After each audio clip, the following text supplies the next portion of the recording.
Welcome back to the Wolff Den presented by Winnigan Academy. I'm Matt Wolff, founder and CEO of Cricket Time Machine. Today we have Les Wolff on the program. No relation. Welcome to the show. Thank you, Matt. Or shall I say brother Matt? Good to have you here. We're having some video difficulties. If we can get that fixed, we will. I'm sure Les has some great things to show you. But for the people who don't know who you are, give a quick intro and then let's get into it. Well, nice to meet everybody. My name's Les Wolff, LesWolffSportsLLC.com. That's Wolff with two F's, just like Matt. I've been doing sports memorabilia collectibles since I was 6 years old. I buy, sell, trade, and appraise memorabilia. If you have something you need to know what it's worth, I do one free estimate of value. I also raise money for charity events. And if you need that perfect gift of memorabilia in any sport, celebrity, or presidential, I'm your person. You talk about when you were six. I remember reading it was stamps and coins. That's how you started. Is that correct? Yes, sir. And how did that come about? How did I start collecting stamps and coins and then stamps? Yeah. Why? I would go with my parents all the time to, we go shopping in Long Island when we lived in Queens, and you always get change. So I started looking into the change and realized that there was anything before 1964 was silver, and those had more value, and any of the coins before 1964 also had some value. So I started collecting coins, and then from there it was kind of boring after a while, and I was constantly getting letters and stuff. And one day I met a woman on the train, because I knew how to, as a little guy, I knew how to get around the trains around Manhattan, and this woman was lost. She was from England. And she said, how do I get to Fifth Avenue? So I told her how to go. I said, can you do me a favor? She said, what? I said, just send me your extra stamps. And she sent me all her extra stamps. And in middle school or junior high school back then, I was selling them to all the kids. But then again, after that, I got bored with that also. And all my friends were going to the Jet training camp and meeting the Jets in the summer of '68. I was a Giant fan. I thought that was kind of stupid also. But I think, what the hell, let me go once. Well, I went once not realizing that it would change my life. Met Joe Namath, and he converted me into a Jet fan. Got all the Jet autographs, and that preceded me to collect all the autographs at all the sports, celebrity, and presidential at the hotels, airports, or events. And that made me a hobbyist and a collector. And realizing, as a young child, living in a two-fare zone, I couldn't afford to be going for all the autographs anymore. What I had to do is I had to sell my duplicates, and I would trade with the athletes extra photos that they never saw before, and that helped me to get their autographs. Yeah, it's a great story about how turning something fun into a business, and I think there's two different aspects of hobbies and collecting and collectibles. This is the first thing I remember ever having as a memorabilia. It was a little thing with a Mantle fan. And, you buy the stuff that you're a fan of. You want to collect some of that stuff. And I actually also collect money. I collect foreign money from all the places that I've been to. But what I do, a lot of this stuff, most of everything I do, is because I enjoy it. It's memories for me. It is really memorabilia, memory part of it. Now, memorabilia, autographs, trading cards, which I have here that I used to collect, and autographs, tickets, even tickets have gone nuts. This crazy market. What percentage of people do you think are collecting to collect and collecting to make a business out of it? And did you keep a lot of stuff because you wanted to have it, or because it was eventually going to be worth a lot of money? That's good questions. Well, first off, I teach a class also, collect, invest, protect, and preserve memorabilia, because we got hit with Hurricane Sandy in 2019, 2012, and because of that, I saw how a lot of collections got destroyed. So I emphasize on protect and preserve memorabilia, because you want to save it for your family or for your future, and you want to remember all the good times in life. And I started out not thinking anything was worth anything. Just because I liked it, and I enjoyed meeting the athletes, getting their autograph, trading with them, and giving them stuff, and they gave me stuff. Never once thinking that it was a business. Actually, when I was young, everybody used to make fun of me. Oh, you're going to get autographs? That's stupid. Blah blah blah. Well, P.S. I have the last laugh on all of them because a lot of the autographs that I've gotten myself and I've purchased are extremely valuable. From Babe Ruth, Lou Gehrig to Muhammad Ali, who's a friend, and Mickey Mantle. I've gotten them and I've saved them. So I'm a hobbyist that, in order to afford my addiction, I had to become a dealer to sell my duplicates. Otherwise, I couldn't continue to collect anymore. And I'm almost 70. This next year will be my last year in the 60s, and I still have the same joy and enjoyment for it since I was a little kid, because it keeps us young. And what other hobby can you possibly have where you meet an athlete that you idolized or you really like, or hit that special home run, and you can talk to them? Samson coins don't talk to you. Athletes talk to you, and you build up friendships. And I'm still friendly with a bunch of people that are still in sports, and it's my greatest joy. Yeah, we have friends, their kids are autograph collectors all over, and they're getting a ton of them. We were at a minor league game. They get all the minor league autographs, and they sell them 20, $30 a piece. Make a decent amount for a 13, 14-year-old, just as a side business or just as a hobby.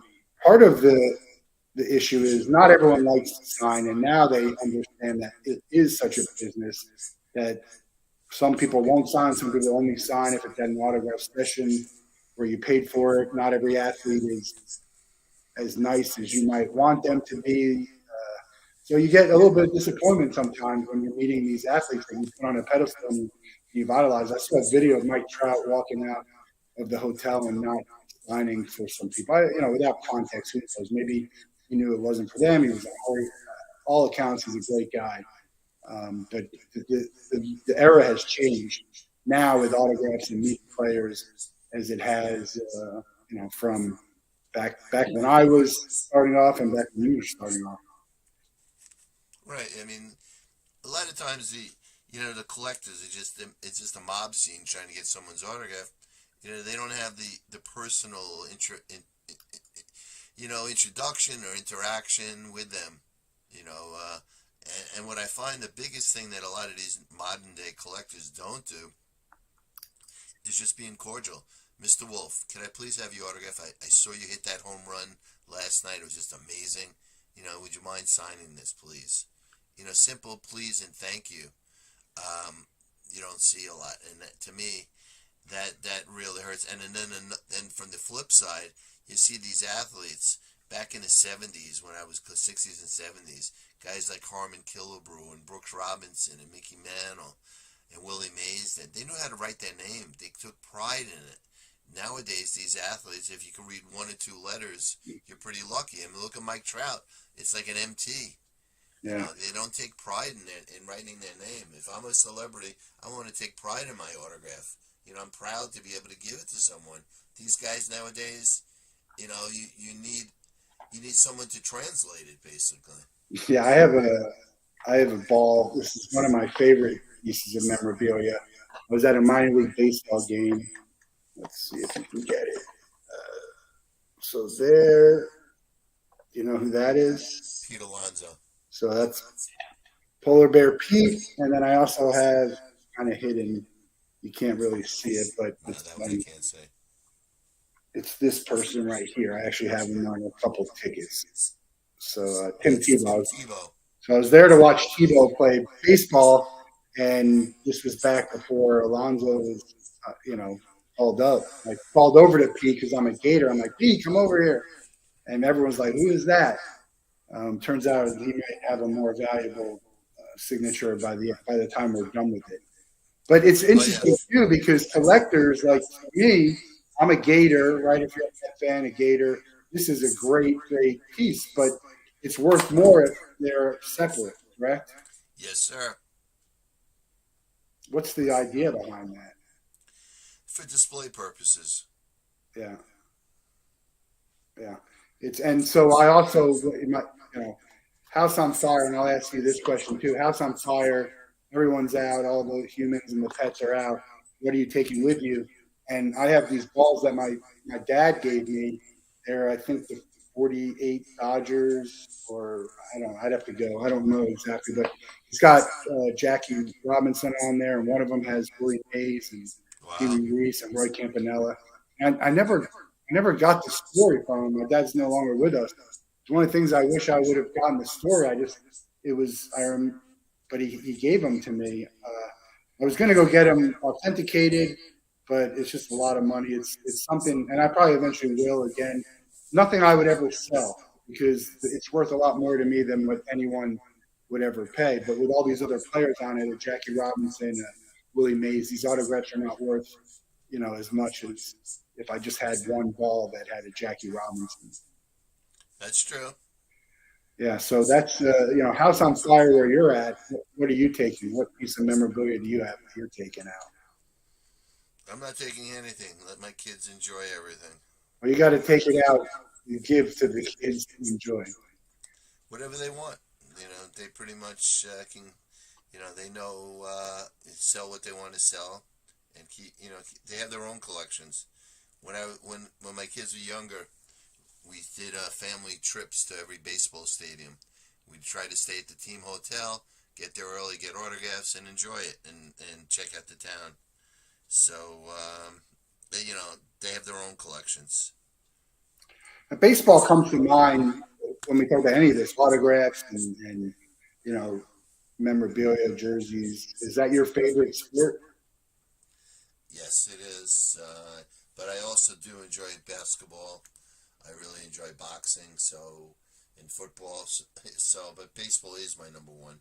Baseball is the number one selling sport of memorabilia. I mean, football has moved quite a bit up, and basketball has. But to me, baseball is the American sport, and that's where we go to. Yeah, and a lot of it is also the accessibility to the players.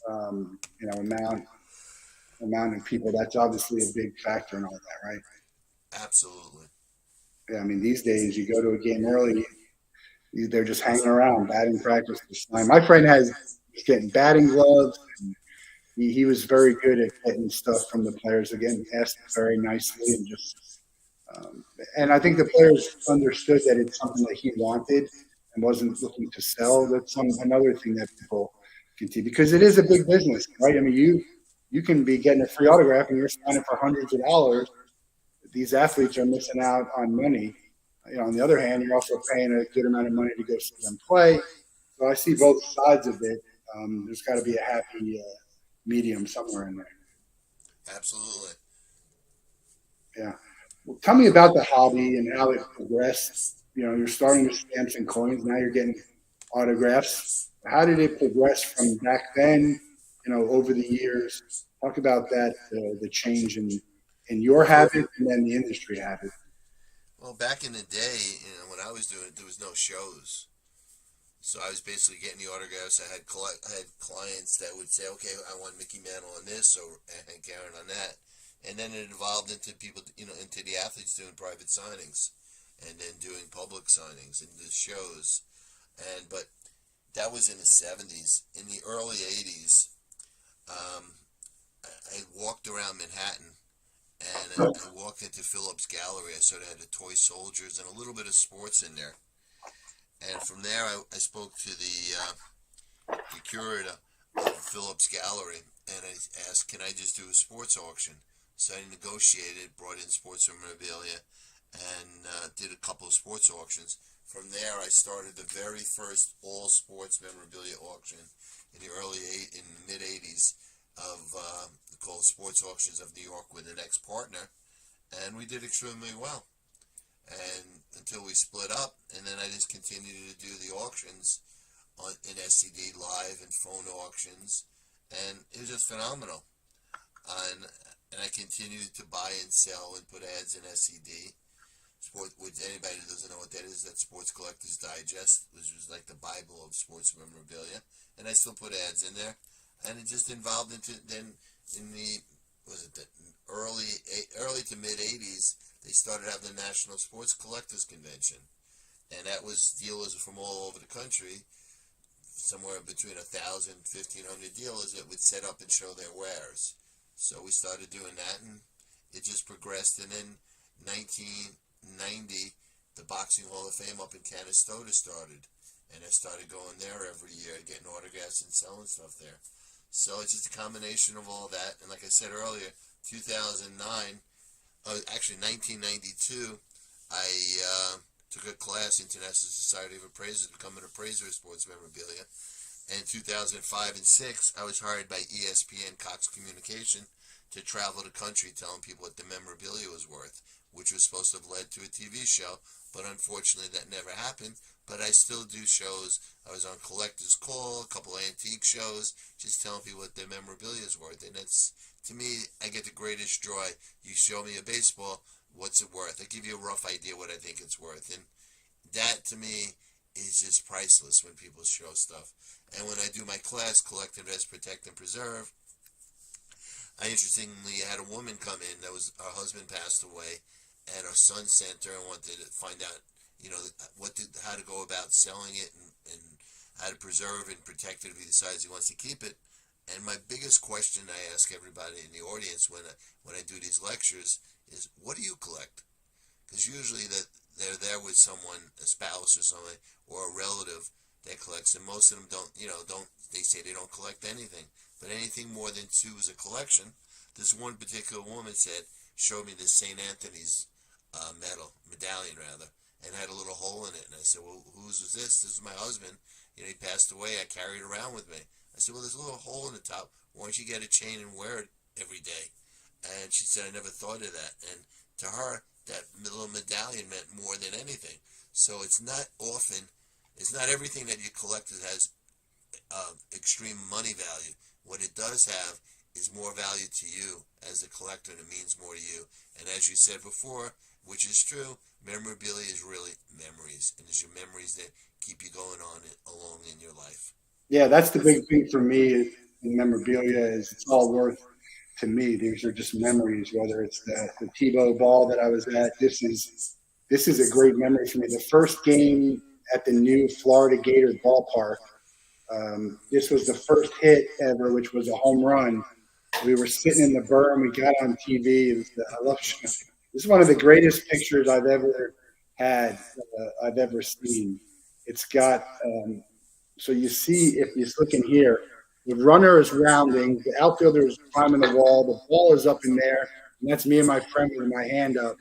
And for me, it's a memory. I mean, I would never. It's not worth a whole lot of money to anyone, maybe except for the person who hit it. The Gators, maybe they would want to have it, but for me, it's worth a lot more. It's the same with a lot of this stuff. Is there value getting it appraised and paying? Because it's not cheap to get this stuff appraised or authenticated. Well, let me put it to you this way. If your collection's worth 10, 20, 50, $100,000, and you have a flood, or you have a fire, or you have a theft, is it would you want to have it insured so you could possibly get the money back? Or would you rather just say, okay, I'm going to throw away $100,000. I won't have No, insurance? that at that level, of course. I mean, mine's not worth. I think mine's stuff is worth You never 10,000. know. Yeah. You really never know what something's worth. I mean, I've had collections that what you think is not worth anything ends up being the most valuable thing there. Yeah, that's the whole thing with the outdoor auctions. I worked at an auction. I bought so much stuff at this auction that people would give away garage sales. You can get away with it a little bit now.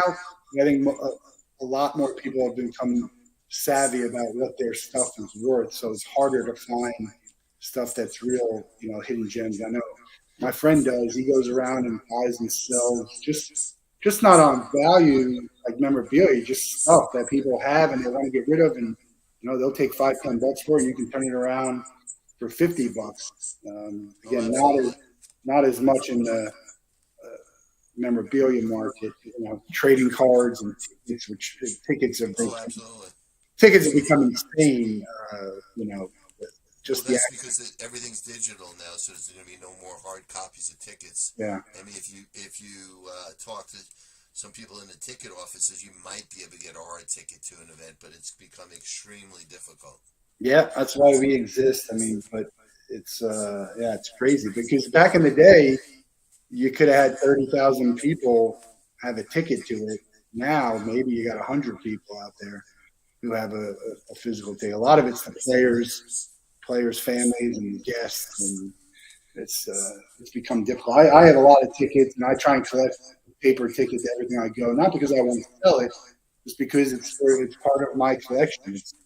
It's you know, I think everyone always digital. Sure, it's going to go digital, but the physical sake is never going to go away. Whether that's a printed money that's a souvenir, or a stamp, baseballs, tickets, whatever that is, it's not going anywhere.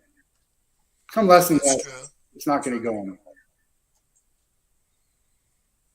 That is definitely true. I mean, collectibles is here to stay, and because of the pandemic, we've seen the market drastically change because a lot of baby boomers like myself and a lot of young savvy collectors realize that memorabilia is really undervalued, and they've gone overboard, in my opinion, on the newer stuff. You know, when you spend $4.2 million on a Luka Doncic rookie card, It's and I crazy. love Luka. Don't get me wrong; I think he's a phenomenal player. But Yeah. God forbid if he has a knee-ending surgery and he can't play anymore, that $4.2 million could go down to $42. So Yeah, I I think have. that I don't collect a lot, so I get it. I forgot to bring my stuff here, but so I had collecting old days, and the trading card market. I mean, I have a Wayne Gretzky rookie, very good T rookie. Wow. and a lot of Yeah, other. you need to get graded. Yeah, you know, I got other stuff too. I don't have. I have one graded card. It's a Pete Alonso card. I was at a show, and it was $20. I'm like, it costs $20 just to grade a card. So I was like, oh, let me get this. I have a graded card, but I have a couple of Zion Williams uh, rookie cards. I don't collect a whole lot of newer stuff.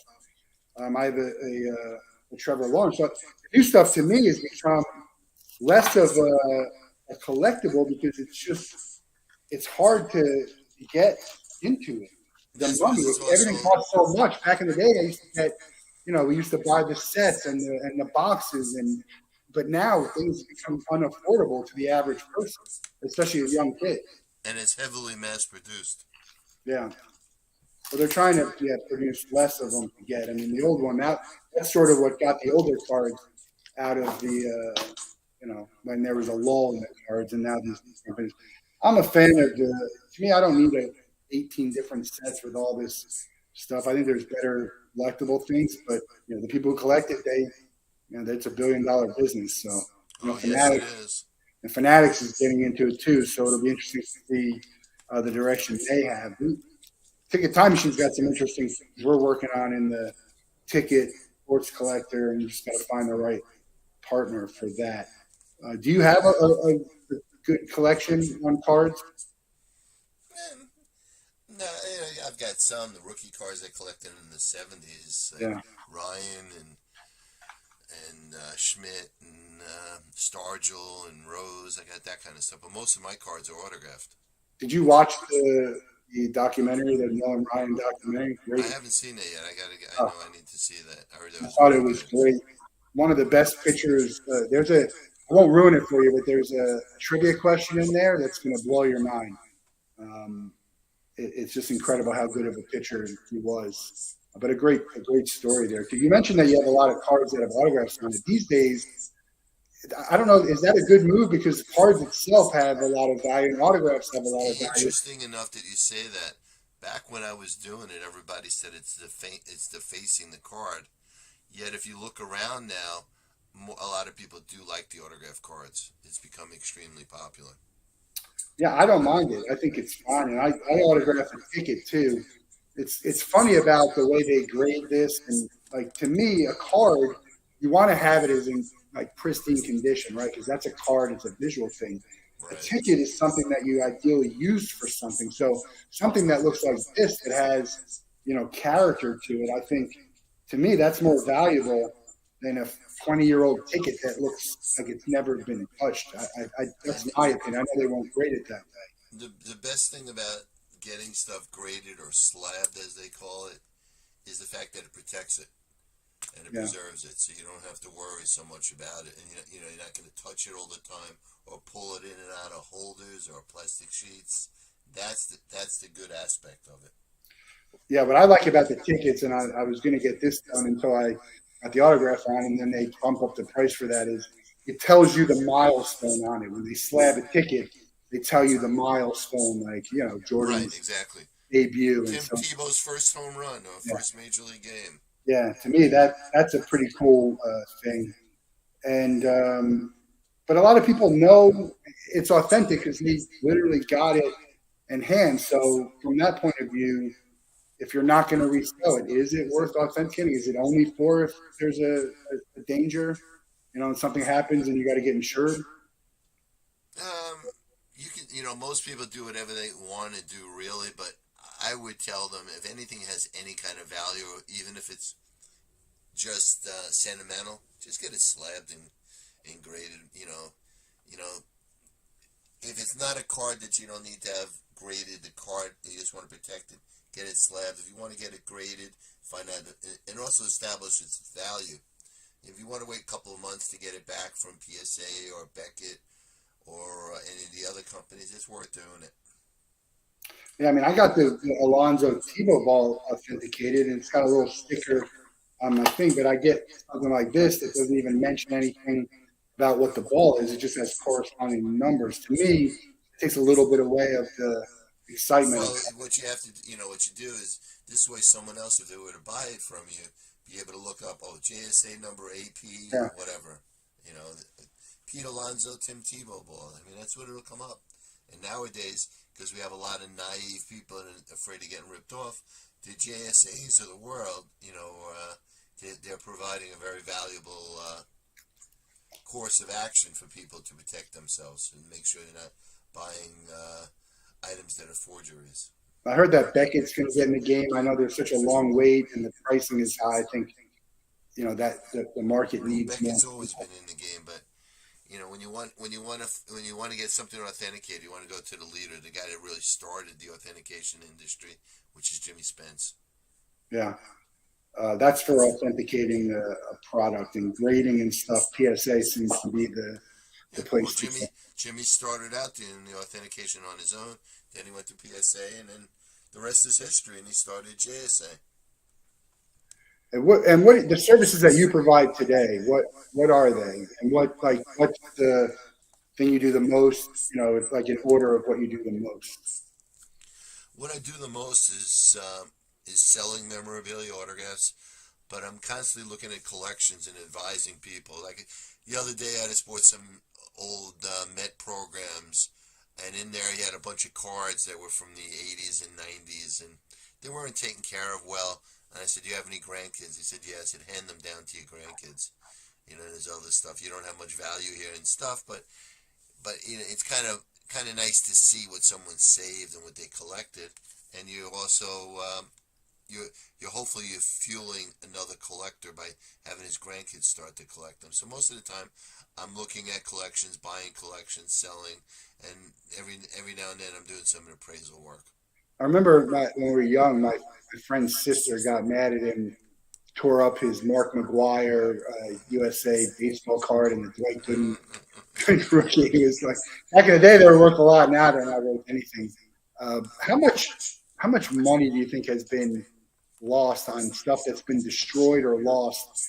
I mean, everyone talks about how all the stuff they had back in the day. I had a Robin Yount rookie. I have no idea where it went. Well, in actuality, if not for our mothers in the world throwing out the cards, there probably wouldn't be such a hype and the value of the memorabilia. I would say lost, stolen, damaged. I would say it'd have to be in the billions of dollars. Yeah, crazy, right? Oh yeah. Because people had them. Back in the day, you went to the games and you had the cards that were sold, a bunch of them. And, you're talking about like a couple of Honus Wagners. They were produced a lot more. They weren't in the thousands, but there were certainly more than a few of them. What's the most expensive uh, memorabilia that you've seen? That I've seen or sold. Both, I guess. Well, I saw the Mickey Mantle card. That went for a ton of money. Sold. I had a couple of Garrick jerseys back in the day. I wish I had back. Garrick contracts. Ruth jersey, Gretzky jersey, all game used. I wish I had that stuff back, but you can't keep everything. No, and especially if you're selling it. That's, actually, I would argue that you can't keep everything because I kind of have everything here, but I do need to get rid of some stuff and I need to organize it better. At least that's what my wife tells me. Um, I'm happy to help you if you have autograph stuff and stuff like that. yeah, it's just funny. The stuff I have is just, I mean, some of it might be worth stuff. It's just stuff that's interesting to me. This is Eric Burns signed my Savannah Bananas that I created, and I was at a nostalgia '80s show, and I got Bruce Leroy, who's IMAC, to sign, and Sean Astin. So it's just stuff that really means a lot more to me. Here I got Anthony Munoz signed. This was a badge we did for the Father's Day Festival, and he signed this. It's just, I don't want to pass it down to my nieces and nephews. Sure, eventually I would. It's just hard to, and again, much different than trying to collect for value, which is huge thing with auctions. And we had Brandon Steiner on the show. Obviously a big influence in the industry. We had Leighton Sheldon. I don't know if you're familiar with him. He's big in the cards. Leighton, yeah, I know. He used to work at Leland's. I know Yeah, Leighton. and then Good Neil kid, really Scherr, good kid. got big time memorabilia guys, got some ridiculously cool old pieces that he's done, real high end. Neil Scherr, Oh, he's terrific. yeah, his stuff is He great. makes these absolutely humongous frame stuff. You probably need five guys to take it down and put it on the wall, and he spends years putting together the pieces. Yeah, The Will Chamberlain ticket program, the players and everything. He takes it to an art form, and he's just yeah. phenomenal. The Great guy. stuff, the stuff that you sell, Yes. is it stuff that you have already? Is it stuff that you get? Is stuff that you buy? How does that work now? And how does that differ from 10 years, 20 years ago? All of the above. Um, Pretty much. For a while in the late '80s, early '90s, all I did was sell Ruth and Garrick, the high end stuff, and I did extremely well. But the only problem with that is you're mainly gearing yourself only to one market.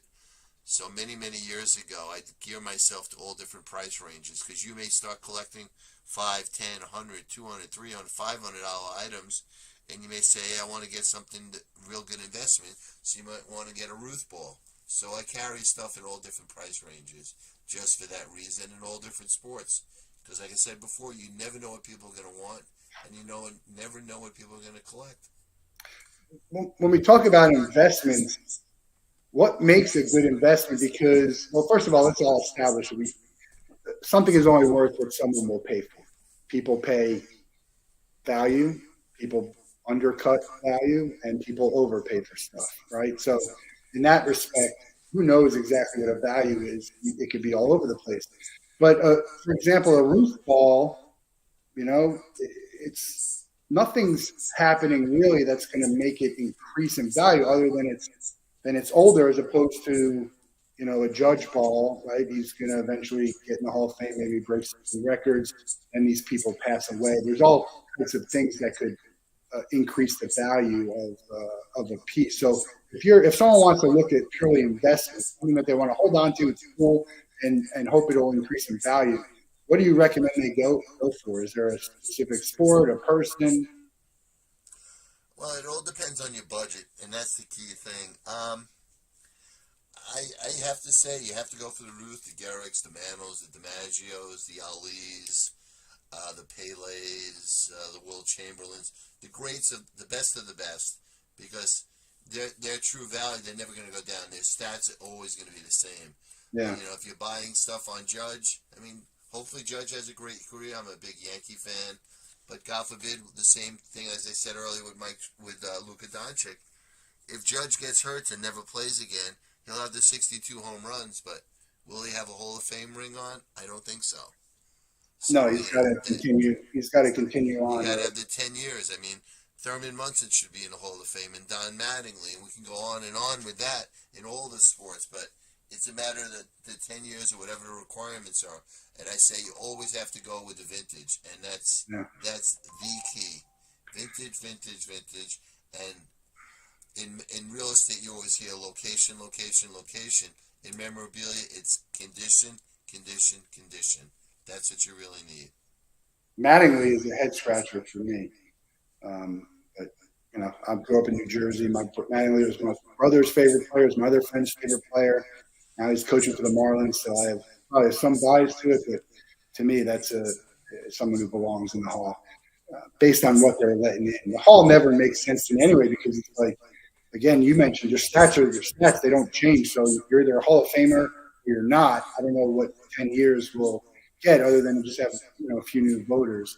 It just seems weird to me. That's probably for a whole nother conversation. Oh, Uh, absolutely.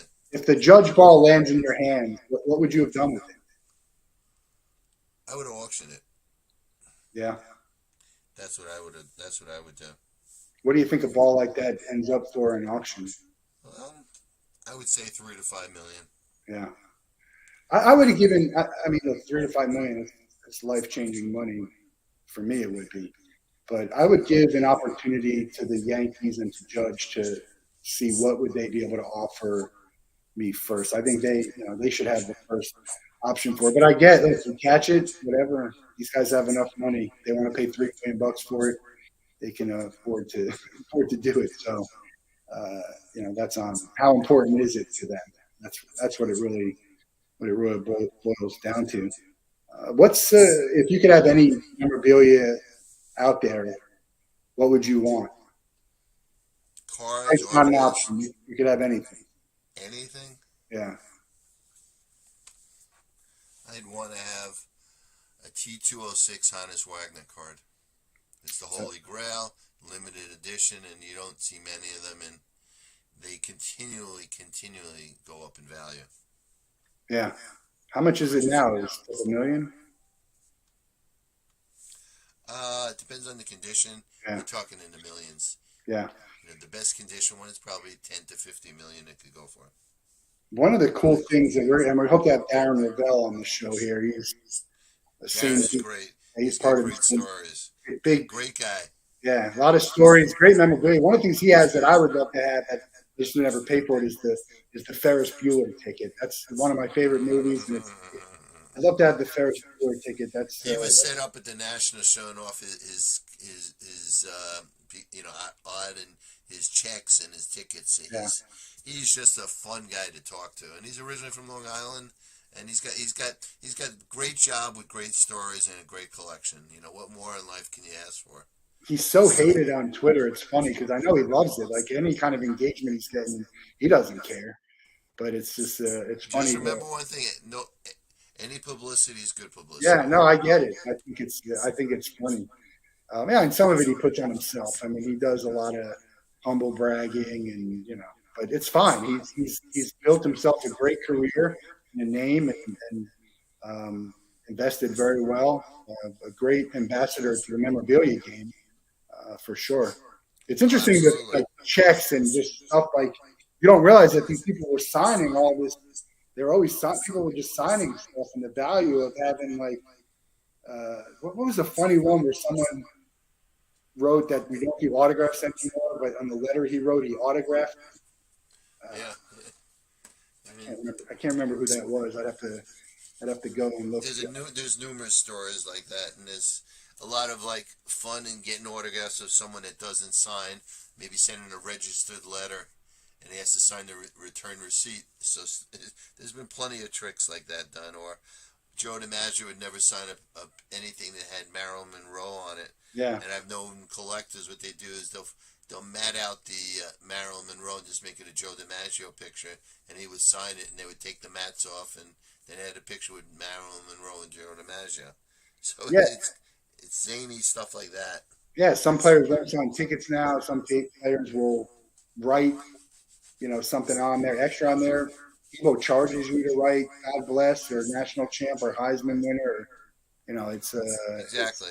it's a crazy world out there. I mean, it's hard. Again, it's the disappointing thing for me is as a collector, it's become if someone is in it for a hobby, just a hobby, it's you're getting kind of priced out of this. Well, I kind of taught my own kids, my two boys, okay, it's worth some, but enjoy it. Just stop looking. Okay, this is worth $10. This is worth 100. This is worth 500. Whatever. You got to enjoy it, and I think that's the biggest problem with collectors nowadays. Is the first thing out of their mouth, the kids, is what's it? What's that worth? Yeah, I think people go on eBay. How good is eBay to see what's worth? If you look at what's sold, not what's out there on you got to look at what's sold, not what people are trying to sell things for. I mean, that's a decent barometer of what some stuff is worth, but you also got to check the final prices on auctions and sales to figure out the fair market value. So you can't just rely on eBay alone. Has what's the biggest auction? Is it cars, artwork? What's how high up is baseball or is like sports memorabilia on that list? I think I would have to say that cards is still the number one, and they're by far the biggest avenue of value when you come to autographs and sports memorabilia. And for auctions, I would have to say you'd have to go with golden and or heritage. One A and one B. Which would be hard to decide which one between the two, but they're both interchangeable and they're both phenomenal. yeah, I remember I was on. I forget what call I was. It might have been with. It was with Golden. Ravel might have been on, and Golden just casually pulls out a Honus Wagner and like some hat that Babe Ruth wore. So it was something crazy like that. And stuff that's worth a lot of money, and he's just it's right next to him. I do like the stories, John. I think there's a lot of good. Part of what is good for me is the stories. Like when I show you this baseball and the story and the picture. And you know what? That's the best part of collecting that people don't realize. It's your memories and your stories. Like you remember your first movie. You remember your first date with your wife or your first time you ever took a girl out on a date. That's memories. That's what keeps us going, and that's what memorabilia is all about. And too bad a lot of the people, the kids out there, and the parents, and everybody out there collecting, they lose sight of that, and that to me is a big problem. Where do we go from here in the memorabilia space, the autograph space? Well, the biggest thing we have to go from is properly protecting and preserving memorabilia, because too much stuff is getting damaged and abused. I mean, maybe 10 years ago I went to a collector's house in Connecticut, fifth floor of a 6-story building, and he smoked. He didn't have any air conditioning. He took stuff out of the closet, and he hadn't seen it in years. And I got to tell you, it was heartbreaking. I mean, he had Mantle and Mays autographs stuck to plastic sheets because of the heat. He had baseballs, the autographs faded. I paid him X amount of dollars, saying, I could have paid you like 5 times that if you would have taken care of this stuff, but you didn't. And I think that's the key thing that we need to focus on, and no one's really focusing in on that and caring about it. If you don't protect and preserve your collection, no matter what it's worth, it's worthless.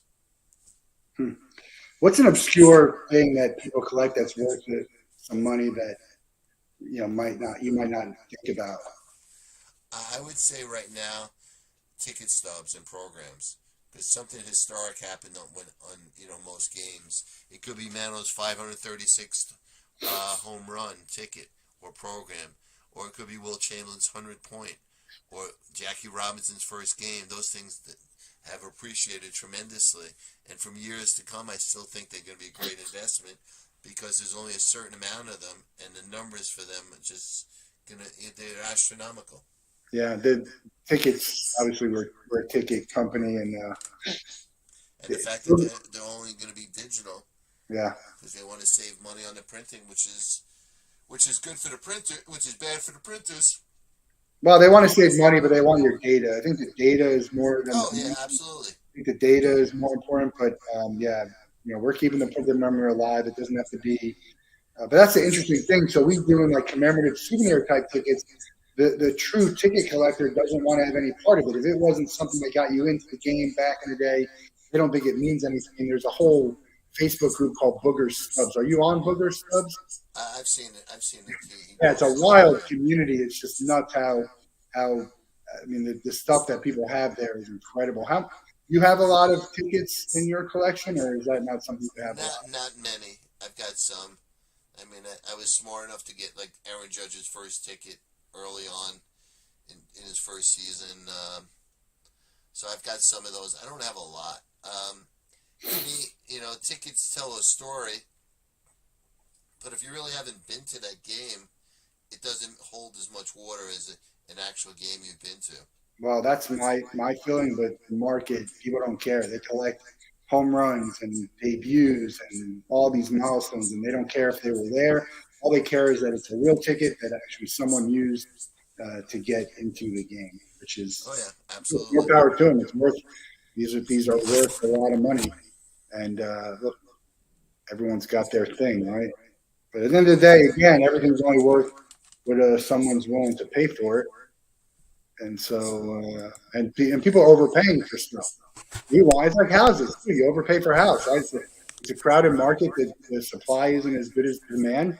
People overpay. I think that's happening in the memorabilia world too. Would you agree? Yes, and and it is something I tell collectors.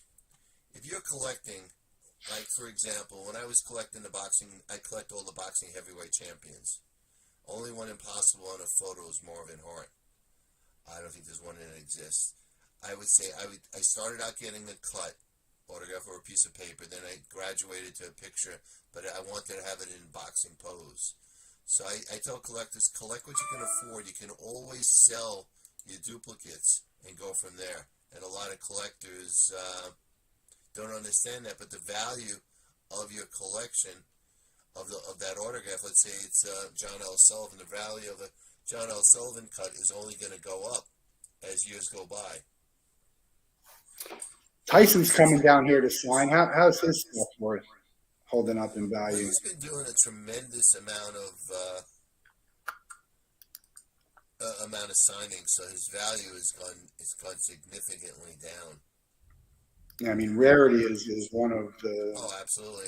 yeah. And then if you're not performing anymore, these people don't have money. He's got money. I don't know how he spent his money, but he's done a lot, been involved in a lot. But these people, they like to do this. It's easy money for them. They sit there and they sign, a couple $100 each, whatever it is. It's a pretty good day for them. Oh, Who's absolutely.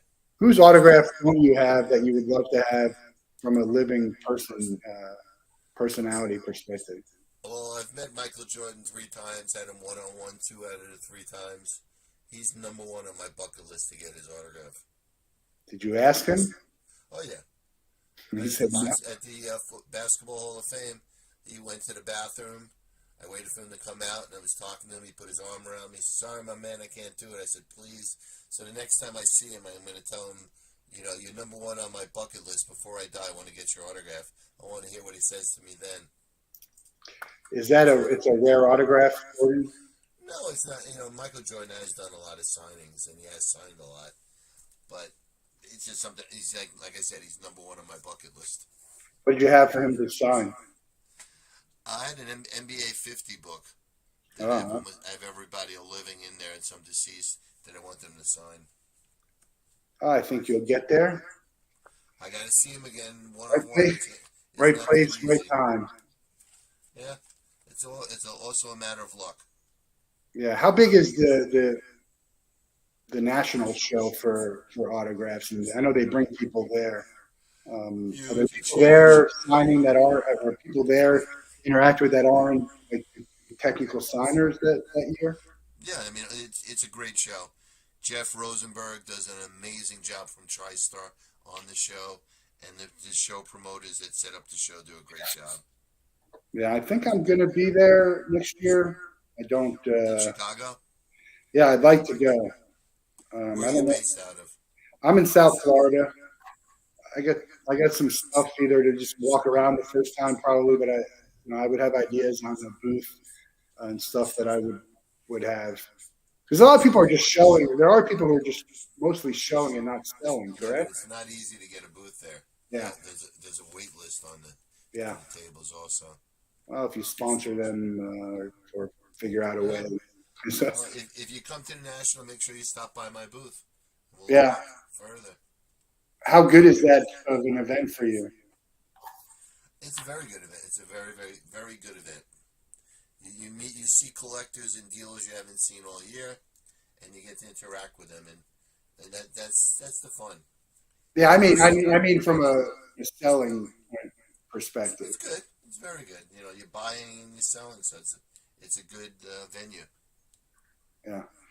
No, it's memorabilia there's so much stuff that I think I'd love to have. They're cool to have, and it's just a matter of how expensive is it, how Oh, I much. tell people, start with a budget, and sometimes if you have to overpay for something, eventually that value is going to appreciate. Like I know a lot of times I went way over my budget to get something I wanted in my collection, something I needed, and you know what? It always appreciates afterwards. Yeah. I don't know. We'll see if the Luca card appreciates, but Ruth is not going down. no, the Luca, the $4 million. I don't know about that one. Someone's going to need money, and he's going to sell it for half the price. It's like, well, who knows? I don't know. We'll find out. Um, we're going to let you at it, Wolff Den, with the same question we let everyone go with. You can spend a day with anyone. 24 hours has to be alive, and you can't be related to them. You might have already said the person's name, but who would you choose, and what would you guys do?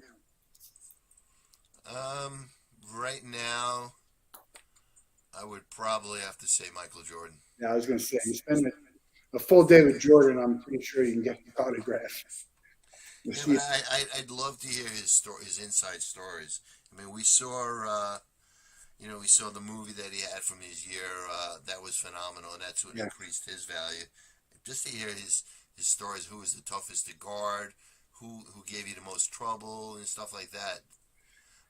But you actually come to think of it, they're alive now, right? Not deceased. Right, correct, alive. Okay, because deceased, I would have said Babe Ruth. Yeah, no, he'd be a hell of a person to spend a day with. I hear not so great things about Jordan sometimes. I guess with anyone, it depends on where, time, and place, and situation. But I'd love to get a day with Jordan. I'd play some golf with him. I'd shoot some hoops and get some stories. That would be. And he'd be gambling on every hole with you. Yeah, I'll bet him $1. I'll bet him $1.